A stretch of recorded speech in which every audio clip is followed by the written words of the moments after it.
Welcome back one second friend हमारे इस प्यारे से प्लेटफॉर्म पे जिसका नाम है त्रिशांत एकेडमी। और दोस्तों मैं आज आपका मिश्रा सर लेके आया हूँ बहुत ही ज़्यादा इंटरेस्टिंग टॉपिक।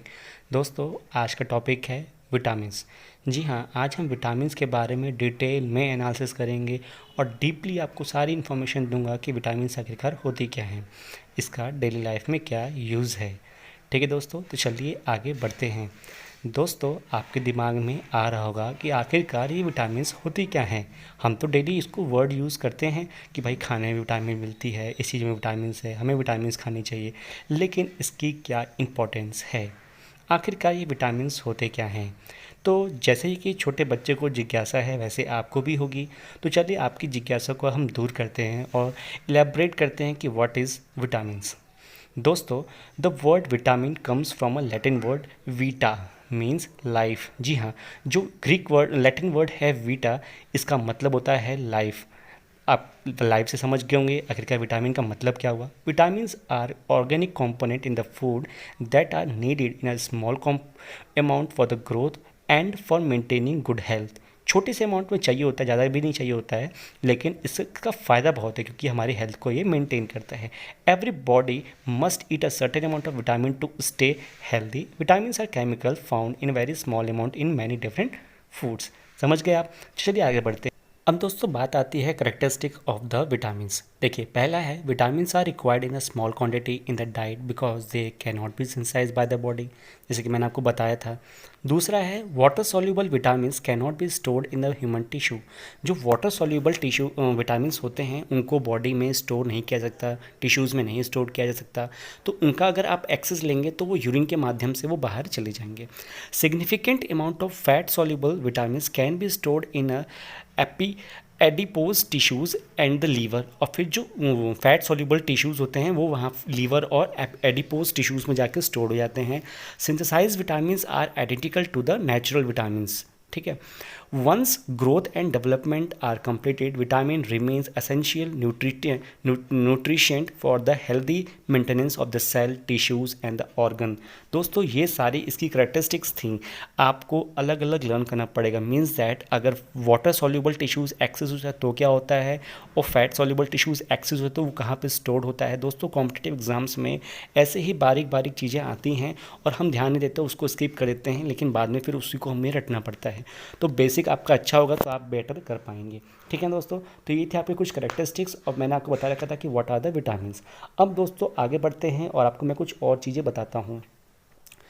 दोस्तों अब बताऊंगा इसके फंक्शन, विटामिन्स के आखिरकार फंक्शंस क्या होते हैं। देखिए vitamins are helpful for the health and the life of the body in a following respects. कैसे? देखिए they build up the resistance of the body against the disease. हमको पता है ना कि डॉक्टर भी ये बोलता है कि खाने विटामिन लीजिए क्योंकि आपको बहुत सारी बीमारियां हो सकती हैं, इसके बचाव के लिए। ठीक है, तो वो रेजिस्ट करता है हमारी body. Prevent and cure various diseases caused by the deficiency. अब देखिए विटामिन नहीं खाएंगे तो उसकी कमी से भी बहुत कुछ होता है। ठीक है, तो उसको दूर करने के लिए, वो जो बीमारी होगी उसकी कमी से उसको दूर करने के लिए हमें विटामिन चाहिए होता है। ठीक है, तीसरा है help the digestion and utilisation of minerals salt and carbohydrates in the body. इनकी कार्बोहाइड्रेट्स और मिनरल्स को डाइजेशन करने के लिए और उनका प्रॉपर यूटिलाइजेशन करने के लिए भी हमें विटामिन चाहिए होते हैं। फोर्थ है stimulate and give strength to digestive and nervous system, सबसे इंपॉर्टेंट है फोर्थ वाला। ठीक है, फिफ्थ है हेल्थ प्रोटेक्शन, हेल्थ की प्रोटेक्शन करने में वो हेल्प करता है। ठीक है, last but the not the least क्या है, help maintenance of a proper health and a normal growth. दोस्तों ये पूरी ओवरऑल प्रॉपर ग्रोथ को हेल्प करता है और नॉर्मल ग्रोथ जो हमारी बॉडी को चाहिए वो मेंटेन करता है। तो आप देख सकते हैं कि विटामिन कितना ही ज़रूरी है हमारे बॉडी के लिए। तो दोस्तों अब आगे बढ़ता है, मैं आपको बताता हूँ कि आपको क्या पता है कि विटामिन 2 टाइप के होते हैं। एक होता है वाटर सॉल्यूबल और एक होता है फैट सॉल्यूबल, जो अभी हमने डिस्कस किया था। फैट को ही दोस्तों कहते हैं लिपिड सॉल्यूबल। ठीक है, तो हम दोस्तों इस बेसिक क्लास में आज पढ़ेंगे वाटर सॉल्यूबल। ठीक है, वाटर सॉल्यूबल क्या होते हैं और फैट सॉल्यूबल क्या होते हैं। देखिए पहले मैं आपको बता देता हूँ what is the basic classification. देखिए फैट सॉल्यूबल क्या होते हैं, vitamin that dissolve in the fat. जो विटामिन फैट में डिजॉल्व हो जाए वो फैट सॉल्यूबल हो गया। Because fat is easily stored in our body, fat soluble vitamin can be stored with in the our fat. समझ में आ रहा है ना क्या चीज़ें लिंक कर रही हैं। This means they can accumulate and be saved for the later use. For example vitamin A, D, E, K, ये दोस्तों फैट सॉल्युबल विटामिन होते हैं। ठीक है, अब देखिए मैंने आपको अभी बताया ना क्या होते हैं। देखिए फैट सॉल्युबल विटामिन वो विटामिन होते हैं जो फैट में डिज़ोल्व हो जाएं। हम जानते हैं कि फ़ैट हमारी बॉडी में बहुत देर तक रहता है। अगर हम एक्सरसाइज भी करते हैं फ़ैट को रिमूव करने के लिए तो फ़ैट जल्दी जाता नहीं है। तो आप समझ सकते हैं जब फैट नहीं जाएगा तो फैट में डिज़ोल्व कोई चीज़ भी तो जल्दी नहीं जाएगी बॉडी से बाहर, है ना। तो बॉडी के अगर फैट है, बॉडी में अगर फैट है तो फैट में विटामिन है तो वो हमारी देर तक स्टोर करेगी, और जो जो उससे हमें बेनिफिट मिलता है, जो जो उसके फंक्शंस होते हैं या जो जो हमें उससे रिक्वायरमेंट चाहिए वो हम आराम से करा सकते हैं। ठीक है, तो बेसिकली आपके जो फैट सॉल्युबल विटामिन होते हैं वो कितने टाइप्स के होते हैं। देखिए वो होते हैं vitamin A, vitamin D, vitamin E and vitamin के। अब मैं आपको आगे आने वाले स्लाइड्स में ये बताऊंगा कि विटामिन ए क्या होता है, उसके फंक्शंस क्या हैं, उसकी कहाँ से हमें मिल सकता है वो चीज़।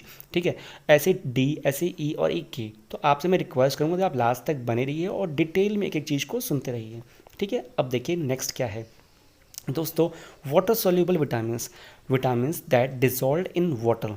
देखिए वो फैट में डिजॉल्व था तो वो फैट सॉल्युबल हो गया, वाटर सॉल्युबल है तो ये वाटर में डिजॉल्व होने वाला होगा। Because our body is a watery environment. आप जानते हैं कि हमारी बॉडी है वो 70% ऑफ द वाटर है। ठीक है, हमारी बॉडी 70% ऑफ वाटर से बनी हुई है। ठीक है, तो अगर पानी ज़्यादा है तो हम क्यों ना पानी का इस्तेमाल करते हैं। तो उसी पानी का इस्तेमाल करके हमने क्या किया, उन विटामिन्स का यूज़ किया जो कि वाटर में इजीली डिज़ोल्व हो सकती हैं। ठीक है, तो because our body is a watery environment, these vitamins can move through our body pretty easy and they can also be flushed out by the kidney। देखिए होता क्या है कि वाटर के माध्यम से वो easily one part two another part move भी कर सकते हैं। अगर वाटर अरे विटामिन एक्सेस हुआ या उसका वेस्ट कोई है तो वो ईजिली फ्लश्ड हो सकता है किडनी से। किडनी जानते हैं आपकी वेस्ट मटेरियल को एक्सक्रीट आउट करती है फ्रॉम अवर बॉडी, है ना, तो वो भी हेल्प हो जाएगी। तो water soluble vitamin include the B complex vitamin and vitamin C. आप जानते हैं कि बी जो विटामिन बी है वो वाटर सॉल्युबल है और वो बहुत टाइप के होते हैं, जैसे कि B1, B2, B3, B5, B6, B7, B9 और B12, मतलब 1 से लेकर वो ऐसे चलते आते हैं। ठीक है, आप देख सकते हैं। अब विटामिन सी एक लौता है इसमें। ठीक है, तो ये दोनों मतलब जो विटामिन है बी कॉम्प्लेक्स विटामिन और विटामिन सी, ये वाटर सॉल्युबल होते हैं। ठीक है, अब दोस्तों हम और डिटेल में एनालिसिस करते हैं इसका। देखिए वाटर सॉल्युबल और फैट सॉल्युबल में क्या डिफरेंस है। एब्जॉर्प्शन की बात करें तो डायरेक्टली टू ब्लड, ये डायरेक्टली ब्लड में जाके डिजॉल्व एब्जॉर्ब हो जाता है, एब्जॉर्ब। ठीक है, फैट सॉल्युबल कहाँ जाता है, सीएम के थ्रू वेम्स में जाता है। ठीक है, वेम्स में जाता है, ये ट्रांसपोर्ट होता है, फ्रीली ट्रांसपोर्ट हो सकता है। लेकिन फैट सॉल्युबल को रिक्वायर्ड होती है कैरियर की, किसी के माध्यम से ही ये ट्रांसपोर्ट होता है one body to another body part. ठीक है, और स्टोरेज की बात करें तो सर्कुलेट फ्रीली, ये फ्रीली सर्कुलेट हो सकता है। और लेकिन फैट वाला क्या है, in the cell within the fat, ये फैट में ही स्टोर्ड होता है। मैंने बताया था ना आपको फैट सॉल्युबल क्या है, फैट में स्टोर्ड होने वाला विटामिन। ठीक है, अब देखिए बात आती है एक्सक्रीशन की। तो एक्सक्रीशन इन यूरिन, जानते हैं कि वाटर जो है, वाटर में विटामिन स्टोर होता है, तो अगर हमारा कोई वेस्ट मटेरियल है तो वो कहाँ जाएगा, किडनी के थ्रू, यूरिन के थ्रू बाहर चला जाएगा। ठीक है, लेकिन जो फैट सॉल्युबल है वो स्टोर्ड विद द फैट, और फैट में स्टोर्ड होगा तो आपको एक्सरसाइज करके ही उसको बर्न करना होगा, वरना वो फैट वो हार्मफुल फैट में कन्वर्ट हो जाएगा। ठीक है, अब बात आती है टॉक्सिसिटी, पॉसिबल डब्ल्यू सप्लीमेंट्स, ये होता है और इसका होता है लाइकली डब्ल्यू सप्लीमेंट्स। अब आपका ये होमवर्क है कि आप ये दोनों टर्म को मुझे बताएंगे, मैं ये टर्म नहीं था क्योंकि बहुत ईजी टर्म है ये। ठीक है, अब देखिए रिक्वायरमेंट, एवरी 2 to 3 डेज़ में इसकी रिक्वायरमेंट होती है फैट सॉल्युबल की, और फैट सॉल्युबल की होती है एवरी वीक। तो दोस्तों आप देख सकते हैं कि कैसे मैंने आपको ब्रीफली इसका डिफरेंस बताया है। ठीक है, अब देखिए एक एक करके डिस्कस करते हैं। आज हम पढ़ेंगे फैट सॉल्युबल विटामिन जो कि है ए, डी, ई, के। ठीक है, अब विटामिन ए क्या होता है। Vitamin A is a group of unsaturated nutritional organic compounds. अब देखिए ये अनसैचुरेटेड है पहला, ठीक है, ये ऑर्गेनिक कंपाउंड है दूसरा। ठीक है, that include retinol, retinal, retinoic acid and several provitamin A carotenoid among which beta carotene is the most important. दोस्तों ये कुछ साइंटिफिक नेम्स है विटामिन ए के, आप इसको रटना पड़ेगा आपको, ठीक है। इसका जो केमिकल मैंने आपको डायग्राम बना के दिखाया है फिगर में, ये उतना इम्पॉर्टेंट नहीं जितना इनका इम्पॉर्टेंट इनका नाम है, ठीक है। अगर मैं आपको बताऊं कि ये actively it's active form is present only in the animal tissue, plant tissue में ये नहीं होते, ठीक है। ये विटामिन ए केवल एनिमल टिश्यूज़ में पाए जाते हैं, ठीक है। अब देखिए डेली जो रिक्वायरमेंट है वो मैन और वुमेन की कितनी है, वो है 600 माइक्रोग्राम, ठीक है। और प्रेगनेंसी के दौरान 950 माइक्रोग्राम्स की रिक्वायरमेंट होती है। और जो बच्चे होते हैं, इन्फेंट होते हैं, उनके लिए, जब भी न्यू बॉर्न होते हैं, उनके लिए होती है 350 माइक्रोग्राम्स, ठीक है। लेकिन जो चिल्ड्रन जो भाग दौड़ रहे हैं, खेल कूद रहे हैं, उनके लिए होती है 600 माइक्रोग्राम्स। तो मैंने आपको डेली मतलब अलग अलग कैटेगरी के हिसाब से वो रिक्वायरमेंट बता दी है और उनका होता क्या साइंटिफिक नेम वो बता दिया है, ठीक है। ये दोस्तों बहुत इंपॉर्टेंट है। अब देखिए मैं आपको बताऊंगा कि ये कहाँ से आपको मिल सकता है। देखिए कैरेट, गाजर, पपीता, ठीक है, मीट अगर खा रहे हैं, एग खा रहे हैं, चीज़ खा रहे हैं, स्वीट पोटैटो खा रहे हैं, मैंगो, फिश, ब्रोंकली, ठीक है, फिर एप्रिकॉट्स खा रहे हैं, पीचेस खा रहे हैं, तो यहाँ पे मिल सकता है। अब देखिए फंक्शन दोस्तों यह है कि vitamin A play a role in the variety of function. कैसे?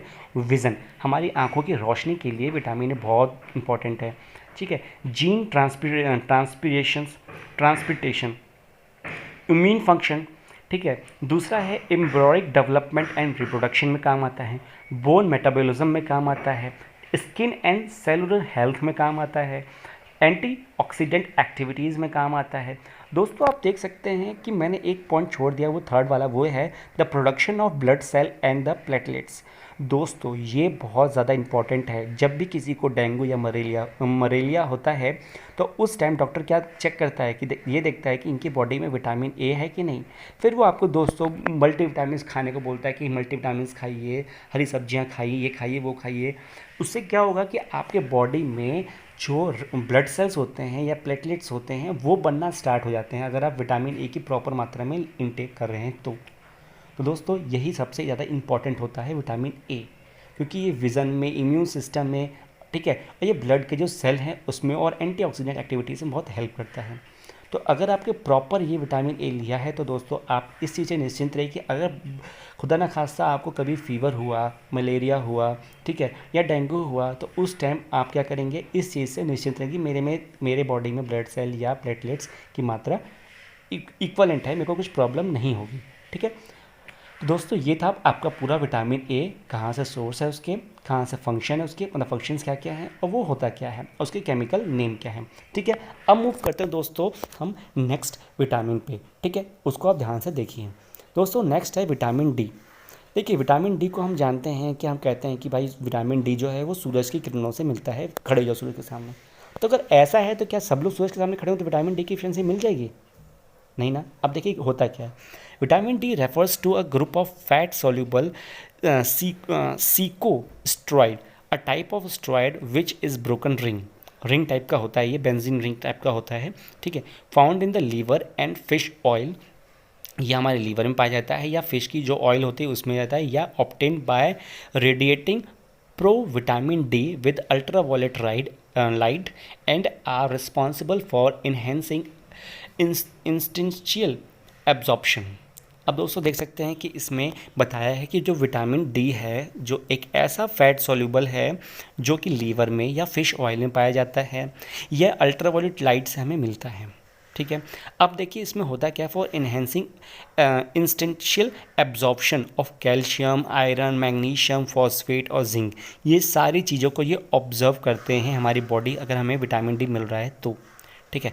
It is also called sunshine vitamin. अब देखिए कौन से विटामिन को सनशाइन विटामिन कहते हैं, मैं इसको बोल्ड करके लाया है, इसीलिए लाया हूँ क्योंकि ये एग्ज़ाम में पूछा जा चुका है। तो वो है दोस्तों विटामिन डी, सनरे से मिलती है तो सनशाइन हो गया, ठीक है। दोस्तों आप ऐसे मोटी मोटी चीज़ों को आप लर्न करिएगा, ठीक है। अब देखिए फंक्शन ऑफ विटामिन डी क्या है। विटामिन डी के मेनली 5 फंक्शन है। क्या है? पहला, कैल्शियम बैलेंस करता है हमारी बॉडी में कैल्शियम को बैलेंस करने वाला कौन सा विटामिन है, वो है दोस्तों विटामिन डी। दूसरा है सेल डिफ्रेंशिएशन, अगर कोई सेल में डिफ्रेंशिएशन आ गया है तो उसको दूर करने वाला भी कौन सा है, विटामिन डी है। चौथा है इम्यूनिटी, विटामिन ए भी करता था, विटामिन डी भी कर रहा है। चौथा है blood pressure regulation, blood pressure को रेगुलेट कौन करता है? विटामिन डी, ठीक है। फिफ्थ है development of bone and teeth, ठीक है, हड्डियों और क्या नाम है, दांतों की बढ़ने को डेवलपमेंट करने के लिए कौन रिस्पॉन्सिबल है? Vitamin D. तो इनका दोस्तों विटामिन डी का ये 5 इंपॉर्टेंट फंक्शन थे, ठीक है। दोस्तों विटामिन ई होता है, vitamin E refer to a group of compound that include both tocopherols and tocotrienols. They are naturally occurring antioxidants, ठीक है। It is also called anti ageing factor. अब दोस्तों नाम याद रखिएगा, विटामिन ई को 2 नाम से जाना जाता है, एंटीऑक्सीडेंट और एंटी एजिंग, ठीक है। एंटी एजिंग और एंटीऑक्सीडेंट किसे कहते हैं? तो विटामिन ई है, ठीक है। The word tocopherol is derived from the word toco means child birth and pheros meaning to bear, ठीक है। ये दोनों उसके साइंटिफिक मीनिंग है। It is yellow oily liquid freely soluble in the fat solvent, ठीक है। Tocopherol alpha beta gamma delta have been obtained from the natural sources, ठीक है दोस्तों। ये सब जो भी इसके वेरिएंट हैं, जो भी इसके टाइप हैं, ये सब नेचुरल सोर्सेज से इसको हम ले सकते हैं, ठीक है। दूसरा इंपॉर्टेंट इसमें इस पेज में क्या है कि इसे एंटी एजिंग कहते हैं, ठीक है, और एंटी ऑक्सीडेंट कहते हैं, ठीक है। ये 2 मेन इसके निकनेम आप कह सकते हैं कि 2 मेन निकनेम हैं, ठीक है। विटामिन ई का ये इंट्रो था, ठीक है। अब दोस्तों नेक्स्ट आगे बढ़ते हैं। अगर दोस्तों बात करें function of the vitamin E, तो देखिए एंटीऑक्सीडेंट मैंने बताया था ना, मोस्ट पावरफुल नेचुरल है। अब देखिए free radical scavengers, protect cell membrane, protect LDL from oxidation, protect of double bond in polyunsaturated fatty acid, prevention of rancidity, work in conjunction with selenium. Vitamin E also play an important role in neurological functions and inhibitant of platelet aggregations। दोस्तों ये कुछ ऐसे science के words मैंने use किए थे जानबूझकर, ताकि आपको इसको समझने में प्रॉब्लम ना आए। दोस्तों नेक्स्ट है कि vitamin E also protect lipids and prevent the oxidation of polyunsaturated fatty acid. दोस्तों आप देख सकते हैं डायग्राम में भी कैसे कैसे ये चीज़ प्रोटेक्ट कर रही है हमारी बॉडी को, कैसे इसका क्या इंपॉर्टेंट फंक्शन है। अगर आप इसके फंक्शन को समझ गए दोस्तों, तो विटामिन ई आपके लिए चुटकियों में हो जाएगा, ठीक है। और मैं सोचता हूँ कि अगर आपने मेरा वीडियो 2 से 3 बार देख लिया रिपीट करके, तो डेफिनेटली ये पूरा आपके माइंड में छप जाएगा, ठीक है दोस्तों। अब मूव करते हैं नेक्स्ट। अब बारी आती है विटामिन के के बारे में। देखिए vitamin K refer to a group of structurally similar fat soluble vitamins the human body needs to for complete synthesis of certain protein that are required for body coagulations, and also certain proteins that the body use to manipulate binding of calcium in bone and other tissue। दोस्तों ये paragraph बहुत ही wide है, इसलिए मैं आपको दोबारा समझाता हूँ कि हमारे बॉडी में जो प्रोटीन होते हैं, ठीक है, उसको सिंथेसाइज करने के लिए हमें ज़रूरत होती है विटामिन के की, ठीक है। अब देखिए और क्या रिक्वायरमेंट है कि वो जो सिंथेसाइज करता है प्रोटीन को, विटामिन के, उसके सिंथेसाइज से हमें ब्लड का जो कोगुलेशंस होते हैं उसमें, और हमारी जो प्रोटीन है वो यूज़ होती है manipulation of binding the calcium in bone and other tissues में, ठीक है। तो विटामिन के is naturally produced by the bacteria in the intestines. Intestine में हमारे बैक्टीरिया होते हैं, उससे वो नेचुरली प्रोड्यूस होती है विटामिन के। लेकिन it is essential for the production of the type of protein called prothrombin and other factor involved in blood clotting mechanism, hence it is known as anti-hemorrhagic vitamins। इसको नाम आप याद रखिएगा कि विटामिन के को एंटी हेमोग्राफिक विटामिन कहते हैं। विटामिन के इंक्लूड 2 नेचुरल विटामिनर्स, कैसे? विटामिन के1 और विटामिन के2, इसके केमिकल नेम भी हैं। दोस्तों आप देख सकते हैं कि विटामिन के कितना इंपॉर्टेंट है हमारी बॉडी में, क्यों? क्योंकि ये डायरेक्टली प्रोटीन को सिंथेसाइज कर रहा है, ठीक है। अगर वो नहीं रहेगा तो प्रोटीन को कौन सिंथेसाइज करेगा, है ना। तो ये इसके 2 केमिकल नेम और ये इसका दूसरा नाम भी है, ठीक। अब दोस्तों मैं आपको ये वीडियो एंड करता हूँ और कोशिश करता हूँ कि आप होमवर्क करेंगे, जो मैंने पढ़ा है उसका रिवीजन करेंगे और नोट्स को कॉपी में लिखेंगे, ठीक है दोस्तों। Take care, bye bye.